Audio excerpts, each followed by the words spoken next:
the ability to do any more GMO research because her director was pressured by his director.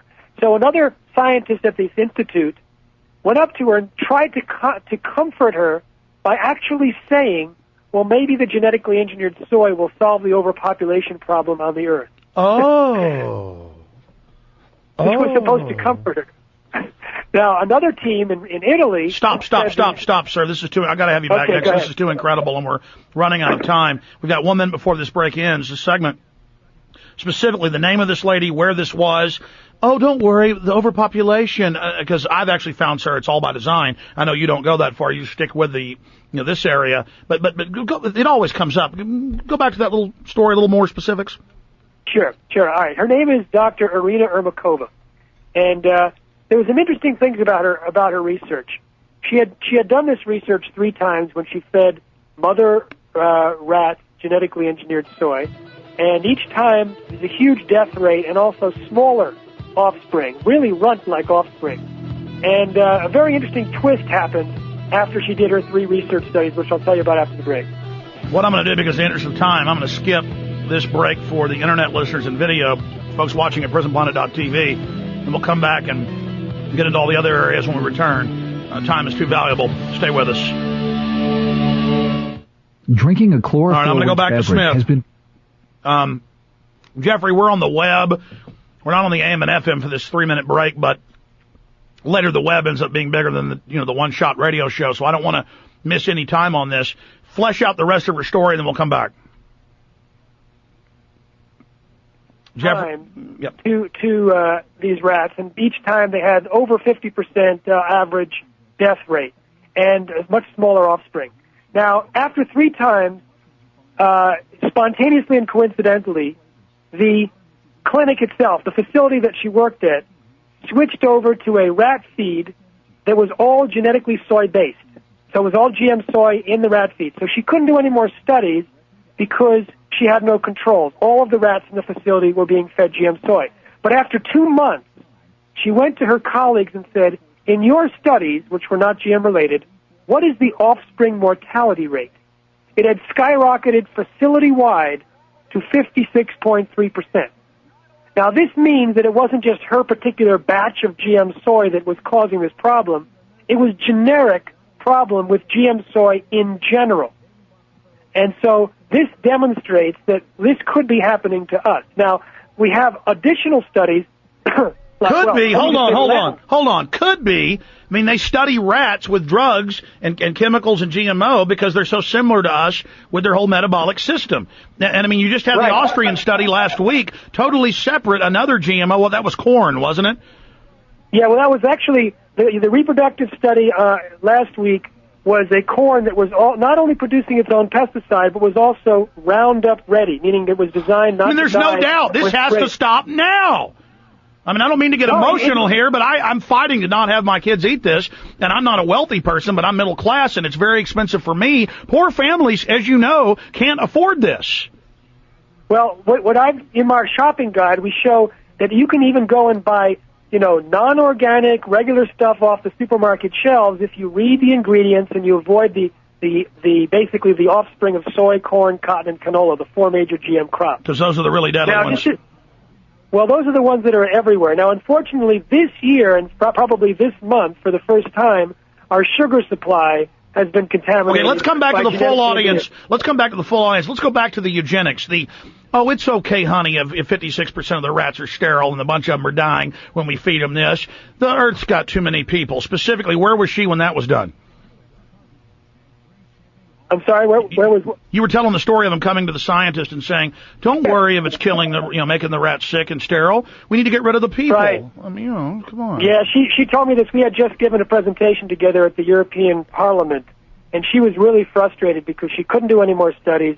Someone finally came to her and said, okay, you can do GMO studies if you sign this contract that says you can't talk about your research for at least 3 years, and we can replace any of your cohorts with any of our chosen people, and you have no choice about it. So she couldn't sign that because it was basically signing away all of her independence. But so she found out that not only were the offspring dying, but she took the offspring that survived and tried to mate those together, and they would not conceive. They never got pregnant. Bioweapon. So there was. Go ahead. It's interesting that another study in Italy also fed the same genetically engineered soy, which grows on 91% of all soy fields in the United States. They fed it to mice, and then they looked under an electron microscope at the testicles of the mice, and it turns out that there was damaged young sperm cells. Then they took parent mice, gave parent mice the genetically engineered soy, and had them mate together. Then they took out an embryo, a young embryo, or several of them, and looked at the DNA of the young embryo, and it was functioning differently compared to the DNA of embryos whose parents were fed normal genetically engineered soy. Now, when I went to the EU Parliament... Stay there. We've got to come back. We've got to come back to the full audience and recap that. Here we go.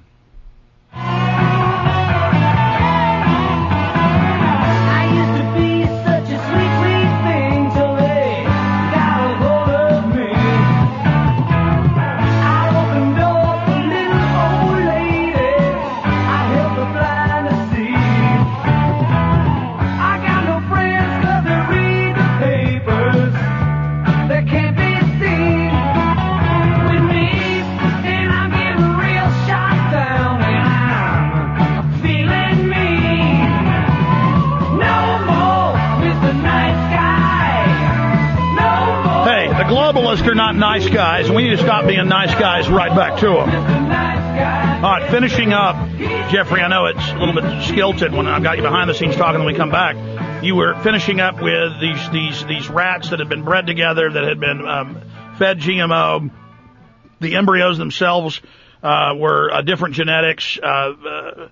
Finish up with that, and then recap in any more specifics you've got about, she goes to them and they say, you know, she's distraught, and they say, don't worry, this will contribute to world overpopulation, which of course she was compartmentalized. She wasn't told that was the whole point. I know you won't go that far. I will. I've made the film Endgame, Blueprint for Global Enslavement. Then let's get into the $64 billion or $1 trillion question.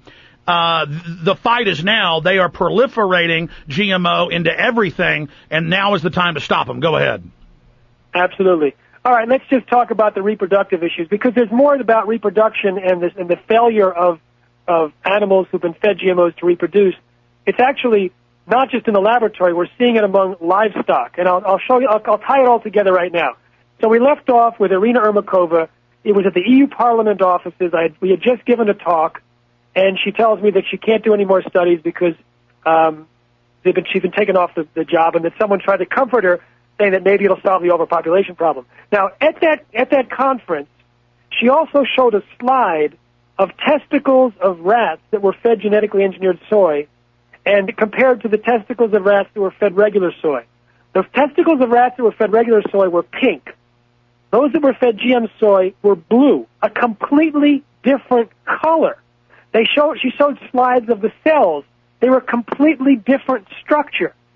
In mice in Italy that were fed genetically engineered soy from a different group, they looked under an electron microscope and found damage in the young sperm cells associated with the mice that were fed genetically engineered soy. They looked into the DNA or the cells of the embryos from the offspring of mice that were fed GM soy, and they function differently. There's a temporary disruption in the production of RNA from the DNA in these mice compared to when the mothers and fathers were fed non-GM soy. Now we fast forward to last month, and mice that were fed corn that was genetically engineered also showed infertility issues and damage in the offspring. Now we look at what's happened in Iowa and around the world, around the country, a few years ago, when certain varieties of genetically engineered corn appeared to be causing sterility in pigs and cows. I talked to one farmer, Jerry Roseman, and he said, he tried everything, couldn't figure out what was going on, and then he found some other people that also had sterility in their pigs, and it turns out they were feeding the same genetically engineered corn. So he went to the company, Garst, and said, your corn, they went as a group, all three of them, and said, your corn may be causing our pigs to become sterile.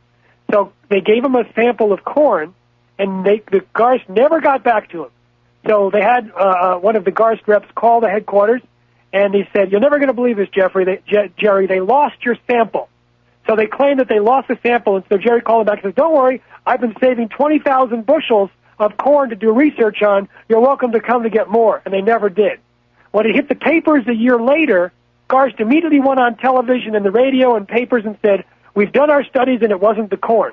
The same studies that's supposedly on this missing sample. Every time it was broadcast on radio, television, or newspaper or magazine, Jerry would get more calls from more farmers that said, I'm having the same problem. No one was willing to do the research on his corn to see if that was causing the problem. In fact, supposedly a USDA or a university group was going to get together and try and create a study that was specifically